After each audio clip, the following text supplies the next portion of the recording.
घोटाला लूट घोटाला लूट। सरायकेला में राजनगर है, यहां राजनगर में एक बस स्टैंड बन रहा है। भाई बस अड्डे की चार दीवारी के लिए बाकायदा कुछ नियम कानून बनाए गए कि इस तरीके के सरिये का इस्तेमाल होगा, इस तरीके का सरिया होगा, सारा कुछ था। एस्टिमेट था 22 लाख रुपए का एस्टिमेट था सिर्फ चार दीवारी के लिए। लेकिन रंगा और बिल्ला, रंगा बिल्ला कौन? ठेकेदार और जेई दोनों ने मिलकर यहां लूट मचा दी है। जिला परिषद सदस्य ने इसके खिलाफ आवाज उठाई, डीसी को शिकायत भी की, लेकिन ठेकेदार का कहना है कि हमने तो सबको मैनेज किया भैया, तो आप कहीं भी शिकायत कीजिए, हमको फर्क नहीं पड़ता है। यकीन ना हो तो आप भारत मित्र की इस रिपोर्ट को देखिए, ग्राउंड जीरो की रिपोर्ट है, समझिए किस तरीके का भ्रष्टाचार यहां पर मचाया गया। लूट लूट और बस लूट, थर्ड क्लास क्वालिटी का सरिया, बस पड़ाव की बाउंड्री में घोटाला, जेई चुप, ठेकेदार मालामाल, डीसी के पास पहुंची शिकायत। सरायकेला जिले के राजनगर में निर्माणाधीन बस पड़ाव में अनियमितता नहीं बल्कि घोटाला हुआ है। इस घोटाले की शिकायत जिप सदस्य ने लिखित रूप से की है, लेकिन विभाग के जेई और ठेकेदार के बीच तो चोली दामन का साथ है, तो बस सरायकेला में सब चंगासी। राजनगर थाना क्षेत्र से महज 1 किलोमीटर दूर डीवीसी के पास निर्माणाधीन बस पड़ाव चार दीवारी का निर्माण हो रहा है। एस्टीमेट के मुताबिक सिर्फ चार दीवारी निर्माण के लिए 22 लाख का फंड जारी हुआ है। इस 22 लाख में पूरे बाउंड्री में कुल 128 कॉलम होना है। इसमें टाटा या फिर सेल का सरिया इस्तेमाल होना है, लेकिन पूरा बाउंड्री का काम लोकल निम्न गुणवत्ता वाले सरिया से कर दिया गया है। जिप सदस्य अमोदिनी महतो ने यह तक कहा कि यदि कॉलम की जांच की जाए तो 50 से 60 तक ही कॉलम बनाए गए हैं और पूरा पैसा जेई और संवेदक डकार गए। नमस्कार, जोहार, आप देख रहे हैं दी भारत मित्र और मैं हूं दशरथ प्रधान। हम वो खबर दिखाते हैं जो बाकियों से छूट जाती है। ये हम बार बार क्यों कहते हैं, ये आपको आज हम पुनः प्रूव करके दिखाएंगे। सरायकेला जिले के अंतर्गत राजनगर प्रखंड के सामने जो है, प्रखंड कार्यालय के सामने एक बस स्टैंड का निर्माण हो रहा है।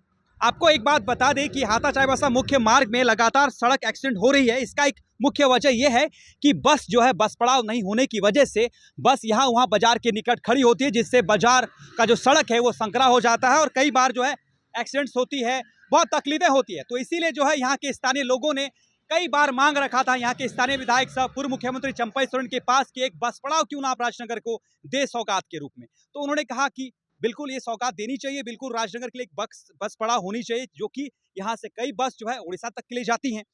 तो ये बस पड़ाव का निर्माण जिला परिषद फंड से किया जा रहा है। ये बस जो स्टैंड बन रही है, बस स्टैंड दो भागों में बन रही है। दो संवेदक इसमें काम कर रहे हैं। एक संवेदक अंदर जो है टिकट काउंटर का जो कार्य है, वो बिल्डिंग की निर्माण वो कर रहे हैं, लगभग वो सही है, उसके ऊपर आवाज नहीं उठी। लेकिन ये जो बाउंड्री का निर्माण हो रहा है, ये बाउंड्री टोटल 22 लाख की लागत से ये बाउंड्री का निर्माण किया जा रहा है। आप चौंक जाएंगे सुन के कि 22 लाख का बाउंड्री कैसा होना चाहिए। तो 22 लाख का बाउंड्री कैसा होना चाहिए ये भी हम आपको दिखाएंगे, वॉक थ्रू करके हम आपको बता रहे हैं, स्थानीय जमीनी हकीकत आपको हम बता रहे हैं कि आखिर हो क्या रहा है।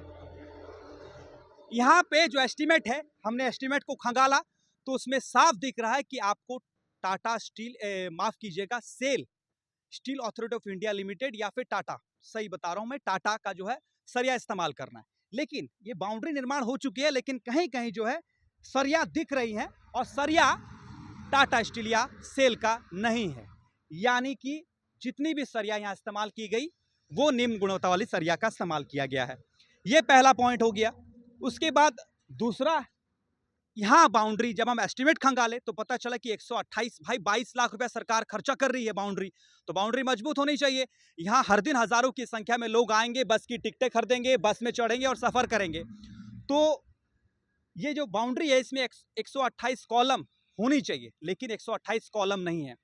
इसको लेकर भी जब यहाँ के स्थानीय आपके अमोदिनी महतो जी जो जिला परिषद सदस्य हैं, उन्होंने आवाज उठाया, लिखित रूप में दिया, जांच के नाम पर खानापूर्ति की गई। संवेदक जो यहाँ के संवेदक हैं, वो चतुराई से जो है जांच करवाकर रिपोर्ट सौंप दिए विभाग को कि हमने 128 पिलर हम यहाँ लगाए हैं। लेकिन फिर भी सवाल उठता रहा है, क्योंकि जो सच्चाई है वो दबती नहीं है।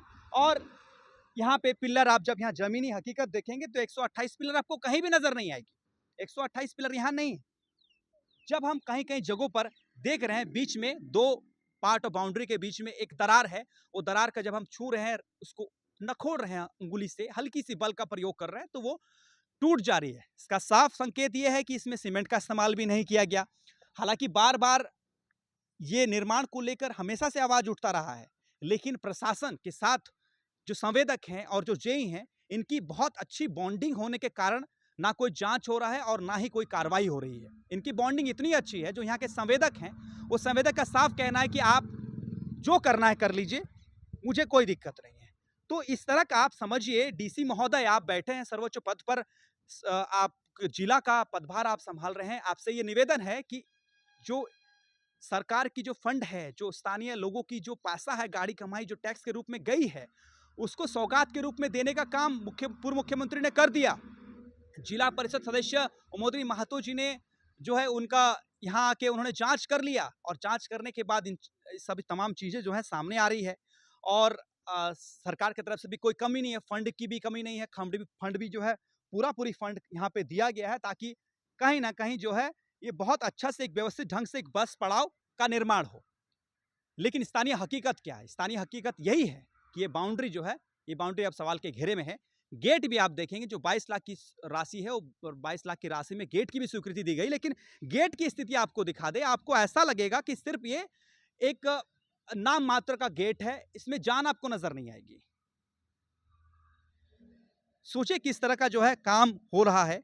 आम तमाम पॉलिटिक्स झारखंड में जो चल रही है उसको लेकर आप बिजी हैं, लेकिन इस बीच जो है यहाँ पे जो आपके जो स्थानीय लोग हैं, जो झारखंड के लोग हैं, जो झारखंड की जनता है, जो जीएसटी देते हैं, टैक्स देते हैं, उनकी टैक्स की पैसा जो सौगात के रूप में आती है जमीन पर, लेकिन जमीन में संवेदक और जेई मिलके किस तरह गबन करने का काम कर रहे हैं, ये सोचने का विषय है। हालांकि अब जो है खबर चलने के बाद क्या असर होती है देखना दिलचस्प होगा, कि अब भी विभाग चुप रहती है या फिर इसका जो है जांच होती है, टीम गठित होती है, जांच होती है, और जांच होने के बाद पुनः जो है संवेदक को पनिशमेंट के तौर पर पुनः ये दीवार को बनाना पड़ेगा, ये देखना दिलचस्प होगा। अमोदिनी महतो ने इस संबंध में डीसी के सामने शिकायत दर्ज कराई, लेकिन अब तक इस पर कोई पहल नहीं की गई। उन्होंने डीसी से इसकी उच्च स्तरीय जांच की मांग भी की, ताकि क्षेत्र की जनता के लिए बस पड़ाव टिकाऊ और मजबूत बन सके, क्योंकि इसकी मांग सालों से की जा रही थी। अब लगभग 1 साल बीतने के बाद भी निर्माण कार्य पूरा नहीं हुआ, जिसका खामियाजा स्थानीय लोगों को झेलना पड़ रहा है। सरायकेला से द भारत मित्र के लिए दशरथ प्रधान की रिपोर्ट।